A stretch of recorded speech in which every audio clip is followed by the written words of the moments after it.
Hello दोस्तों, मैं दीपक पटेल एक बार फिर से आप सभी का स्वागत करता हूं अपने YouTube channel super concept all exam में। दोस्तों, जैसे कि मैंने आप लोगों को राष्ट्रपति जीके में राष्ट्रपति बता रहा था, मैंने इसका 2 लेक्चर माने कि इसका 2 वीडियो ले लिया है। ये हमारा ये हमारा थर्ड पार्ट है। ठीक है दोस्तों, ये हमारा पार्ट 3 है, प्रेसिडेंट यानी राष्ट्रपति का। चलिए दोस्तों, हम अपना वीडियो शुरू करते हैं टाइम को ना गंवाते हुए। तो दोस्तों, हमारा अगला जो टॉपिक है वो है राष्ट्रपति की शक्तियाँ। हम राष्ट्रपति की शक्तियों के बारे में बात करते हैं। चलिए पहले राष्ट्रपति की शक्तियों के बारे में बात कर लेते हैं कि राष्ट्रपति की शक्ति यानी कि power of president. Power of president. ठीक है दोस्तों, तो इसके अंतर्गत हम पढ़ेंगे 2 शक्तियाँ यानी कि कार्यपालिका की शक्तियाँ। 2 नहीं, 3-4 शक्तियाँ पढ़ेंगे। तो पहला है हमारा कार्यपाल की शक्तियाँ यानी कि एग्जीक्यूटिव पावर बारे में पढ़ेंगे। तो दोस्तों, इसमें हमें क्या बताया गया है कि अनुच्छेद यानी कि अनुच्छेद आर्टिकल 53 में हमें क्या बताया गया है दोस्तों। जो आर्टिकल 53 दोस्तों, ये जैसे कि दोस्तों आप लोग जानते हैं कि इसमें सबसे इम्पोर्टेंट क्या होता है, आर्टिकल। जो आर्टिकल होती हैं वो सबसे ज़्यादा अनुच्छेद अनुच्छेद जितना दिया होता है वो सबसे ज़्यादा इंपॉर्टेंट होता है। वो आप लोगों को रटना पड़ेगा। ठीक है दोस्तों, तो आप लोग रट लीजिए एक एक अनुच्छेद, या फिर आप बराबर प्रैक्टिस कीजिए। कम से कम एक टॉपिक को कम से कम 8 से 10 बार प्रैक्टिस कीजिए तो आप लोगों को आ जाएगा। ठीक है, तो चलिए हम चलते हैं अपने टॉपिक के पास। तो आर्टिकल जो 53 है उसमें क्या कहा गया है कि राष्ट्रपति जो होता है, राष्ट्रपति में कार्यपालिका की समस्त शक्तियाँ होती है। ये हमने आपको बताया ही है कि राष्ट्रपति जो होता है उसमें कार्यपालिका की सारी शक्तियाँ राष्ट्रपति के अंदर होती है, कार्यपालिका की उसके अंतर्गत। चलो ठीक है, अगला देखते हैं कि अनुच्छेद यानी कि आर्टिकल कितना 74 में क्या कहा गया है। आर्टिकल 74 में दोस्तों ये कहा गया है कि इन कार्यपालिका की शक्तियाँ, जो इन कार्यपालिका की शक्तियाँ होती हैं वो राष्ट्रपति उसका प्रयोग किस तरह करता है। मतलब कि जो इन कार्यपालिका की शक्तियों को का प्रयोग करने के लिए राष्ट्रपति ने करने के लिए क्या क्या इंतजाम किया है। तो उसने मंत्रिपरिषद यानी मंत्रिपरिषद कैबिनेट का गठन किया है। उसने इन शक्तियों का प्रयोग करने के लिए एक कैबिनेट बनाया है। कैबिनेट मंत्रिपरिषद की गठन किया है। क्या किया है कि इसका हेड और उस मंत्रिपरिषद का हेड उसने कितना बताया, उससे प्रधान उसका किसको बताया बनाया है। तो दोस्तों उसको उसने प्रधानमंत्री को बनाया है, प्रधानमंत्री की पीएम को बनाया है, जो वास्तव में राष्ट्रपति को सलाह देता है, जो राष्ट्रपति की मदद करता है, उसके बारे में उसको सलाह देता है।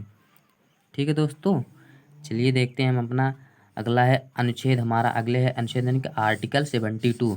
दोस्तों क्या होगा कि आर्टिकल 72 में क्या कहा गया है कि दोस्तों आर्टिकल 72 में यह कहा गया है कि जो सरकार होती हैं, सरकार द्वारा जितने भी कार्य किए जाते हैं यानी कि समस्त कार्य राष्ट्रपति के नाम पर होते हैं।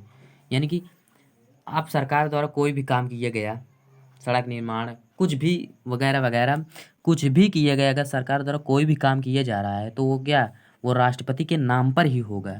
वो क्या होगा, राष्ट्रपति के नाम पर ही होगा। यानी कि मंत्रिमंडल के समस्त कार्य, मंत्रिमंडल द्वारा जितने भी कार्य किए जाएंगे, मंत्रिमंडल वही सरकार द्वारा जितने भी कार्य किए जाएंगे वो सारे कार्य क्या होंगे, राष्ट्रपति के अंतर्गत ही होंगे, उसके नाम पर ही होंगे। या फिर कह लो आपकी कार्यपालिका द्वारा किए गए कार्य राष्ट्रपति के नाम पर किए जाते हैं, या आप ऐसा भी कह सकते हैं। ठीक है दोस्तों, यह मार्कर थोड़ा चल नहीं रहा है तो आप लोग देख लीजिएगा, किए जाते हैं। चलिए अगला देखते हैं आर्टिकल, या आर्टिकल 72 में आर्टिकल 78 में आर्टिकल 78 में क्या कहा गया है कि दोस्तों इसमें कहा गया है कि प्रधानमंत्री जो होता है सो संघ सरकार, प्रधानमंत्री हमारा जो प्रधानमंत्री होता है वो संघ सरकार यानी कि यूनियन गवर्नमेंट की समस्त जानकारी राष्ट्रपति को देता है। अब भाई राष्ट्रपति को देगा, क्योंकि प्रधानमंत्री जो होता है उसका मंत्रिपरिषद होता है, यानी कि उसको उसने गठन किया है, तो उसको मंत्रिपरिषद जो होता है संघ यानी कि यूनियन गवर्नमेंट की जितनी भी जानकारी होती है, जितनी भी जानकारी उसको मिलती है वो सारी जानकारी वो राष्ट्रपति को लेकर जाकर देता है। ठीक है, चलिए देखते हैं अगला। तो दोस्तों ये कार्यपालिका में ही हम पढ़ेंगे आगे। कार्यपालिका में हम क्या पढ़ते हैं कि राष्ट्रपति जो होता है वो किस किस की नियुक्ति करता है, राष्ट्रपति जी किस किस को अपॉइंटमेंट देता है, किस किस की नियुक्ति कर देता है राष्ट्रपति। तो आइए देखते हैं किस किस की नियुक्ति करता है। तो दोस्तों पहले नंबर पर तो है पीएम, प्रधानमंत्री को करता है। दूसरे नंबर पर गवर्नर को करता है। और तीसरे नंबर कैग को करता है। कैग मतलब का एक मतलब होता है controller and editor general of India. Controller and editor general of India, यानी कि कैग की नियुक्ति भी करता है। और नंबर 4 पर दोस्तों वो अटर्नी जनरल ऑफ इंडिया, यानी कि महान्यायवादी को भी उसको भी मतलब नियुक्ति करता है। महान्यायवादी उनको भी नियुक्त करता है। और दोस्तों नंबर 5 पर देखते हैं हम कि यूपीएससी के हेड, यूपीएससी के अध्यक्ष जो होते हैं उनके सदस्यों को भी नियुक्ति करता है। यानी कि यूपीएससी के हेड, अध्यक्ष यानी कि मेंबर, उनको सदस्य, यूपीएससी के जो अध्यक्ष होते हैं उनके जो सदस्य होते हैं उनके सदस्यों को भी नियुक्ति करता है। दोस्तों नंबर 6 पे है अंतर्राजकीय परिषद, यानी कि इंटर स्टेट काउंसिल, अंतर्राजकीय परिषद की भी गठन करता है। ठीक है दोस्तों। नंबर 2 पर हमारा आ जाएगा दोस्तों विधेयी शक्तियाँ। विधेयी शक्ति मतलब लेजिस्लेटिव पावर्स। हम अपना देखते हैं विधेयी शक्ति यानी कि लेजिस्लेटिव पावर के बारे में पढ़ते हैं। तो दोस्तों इसके बारे में हम अनुच्छेद आर्टिकल 79 में पढ़ेंगे। जो विधेयी शक्ति है इसके बारे में हम दोस्तों 79 में देखते हैं। 79 में इसका प्रावधान है विधेयी शक्तियों का। तो दोस्तों जो हमारा संसद होता है यानी कि पार्लियामेंट जिसे बोलते हैं, जो हमारा संसद होता है किन किन चीज़ों से मिलकर बनता है, किन किन किन किन किन सभाओं से मिलकर बना होता है। तो दोस्तों वो राष्ट्रपति से मिलकर बना होता है, लोकसभा से मिलकर और राज्यसभा, यानी कि इन तीनों से मिलकर जो होता है हमारा संसद मिलकर बनता है। इन तीनों के अलावा संसद नहीं बन पाएगा, क्योंकि ये तीनों ही संसद हैं। ये तीनों मिल जाएंगे तो संसद हमारा एक संसद कहलाएगा, यानी पार्लियामेंट कहलाएगा। ठीक है दोस्तों, अगला देखते हैं हमारा अनुच्छेद क्या है। अनुच्छेद हमारा अगला है 85। अनुच्छेद 85 में दोस्तों क्या कहा गया है कि राष्ट्रपति जो होता है संसद के अधिवेशन यानी सेशन सत्र बुलाता है। जो राष्ट्रपति हमारा होता है वो संसद का अधिवेशन बुलाता है, यानी कि उसका एक सेशन बुलाता है, उसका एक सत्र बुलाता है। तो आइए दोस्तों देखते हैं कैसा सत्र बुलाता है। तो दोस्तों हम देखते हैं कि वो सत्र बुलाता है तो वो उस सत्र को क्या करता है वो सत्र को सत्रावसान कर सकता है और उस सत्र को डिसेबल भी कर सकता है, डिसॉल्व भी कर सकता है। वो जो सत्र बुलाता है उसको वो रद्द भी कर सकता है, हटा भी सकता है। तो तो 85 में हमें ये देखने को मिलता है। तो क्या है कि जो एक सत्र से लेकर दूसरे सत्र तक जो हमारा सत्र होता है उससे जैसे एक सत्र हुआ तो दूसरा सत्र 6 महीने बाद होगा, यानी कि एक सत्र से लेकर दूसरे सत्र तक गैप कितना होता है, 6 महीने का अंतर होना चाहिए। ज़्यादा से ज़्यादा 6 महीने का अंतर होना चाहिए एक सत्र से 2 सत्र तक। ठीक है दोस्तों। तो अगला देखते हैं हमारा है अनुच्छेद, यानी कि अनुच्छेद 86 में। अनुच्छेद 86 में दोस्तों हम क्या देखते हैं कि राष्ट्रपति जो होता है राष्ट्रपति जो होता है वो संसद में या संसद को अपना मैसेज भेज सकता है। दोस्तों क्या है कि 86 में कहा गया है कि राष्ट्रपति हमारा जो होता है संसद में या संसद को अपना मैसेज भेज सकता है, चाहे तो संसद में भेजे या संसद को अपना मैसेज भेज सकता है। तो ठीक है, अपना मैसेज भेज सकता है। चलिए देखते हैं आगे दोस्तों क्या कहा गया है कि अनुच्छेद 87 में देखते हैं हम क्या कहा गया है कि राष्ट्रपति जो होता है वो अपना भाषण संसद में दे सकता है। जो हमारे राष्ट्रपति जी होते हैं वो अपना भाषण क्या संसद में दे सकते हैं। चलिए ठीक है दोस्तों, एंजॉय करो यार, एंजॉय करके पढ़ो। राष्ट्रपति जो होता है वो अपना भाषण कहाँ देता है, संसद में दे सकता है। संसद और संसद के दोनों संयुक्त अधिवेशन यानी जॉइंट सेशन का अभिभाषण भी कर सकता है, यानी कि अभिभाषण भी दे सकता है। राष्ट्रपति अपने भाषण संसद में दे सकता है और संसद के दोनों सदन का अधिवेशन बुलाता है और उसमें अभिभाषण यानी कि स्पीच दे सकता है। और देखते हैं अनुच्छेद यानी कि 108 में क्या गया, अनुच्छेद यानी कि आर्टिकल 108 में कहा गया है कि यदि किसी साधारण यानी नॉर्मल बिल या जनरल बिल, कुछ भी कह लें, यदि 108 में कहा गया है कि यदि किसी साधारण बिल पर संसद के दोनों सदनों की संयुक्त बैठक बुलाई जाती है, यदि कोई साधारण बिल पेश हुआ तो उस पर क्या होता है, संसद में दोनों सदन जो होते हैं, संसद के दोनों सदन यानी कि लोकसभा और राज्यसभा जो होते हैं उनका क्या होता है बैठक, उनको एक संयुक्त बैठक बुलाई जाती है, यानी जॉइंट सेशन बुलाया जाता है। लोकसभा और राज्यसभा के आपस में मतभेद हो तो राष्ट्रपति संयुक्त राष्ट्रपति संसद के दोनों सदन को संयुक्त बैठक बुला लेता है सॉल्व करने के लिए।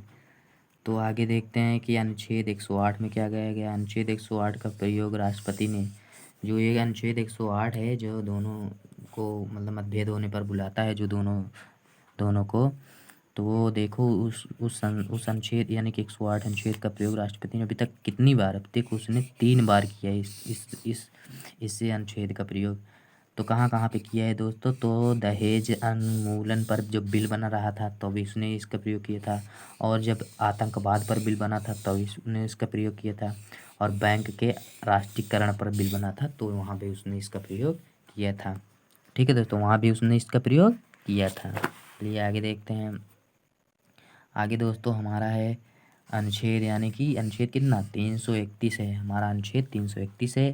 तो दोस्तों इसमें कहा गया है कि जो दो अंगल भारतीय को मनोनीत किया जाता था, अनुच्छेद 331 में क्या कहा गया कि जो 2 अंगल भारतीय को मनोनीत किया जाता था अब वह नहीं किया जाएगा। अब क्यों नहीं किया जाएगा, क्योंकि 104वां संविधान संशोधन किया गया 2019 में। 104वां संविधान 2019 में संशोधन किया गया कि, और कहा गया उसमें कि पहले जो अंगल भारतीय लोगों को संसद में, मतलब कि पहले अंगल भारतीय लोगों को संसद के लोकसभा में मनोनीत किया जाता था। पहले जो है कि अंगल भारतीय लोगों को जो संसद के लोकसभा में मनोनीत किया जाता था, लेकिन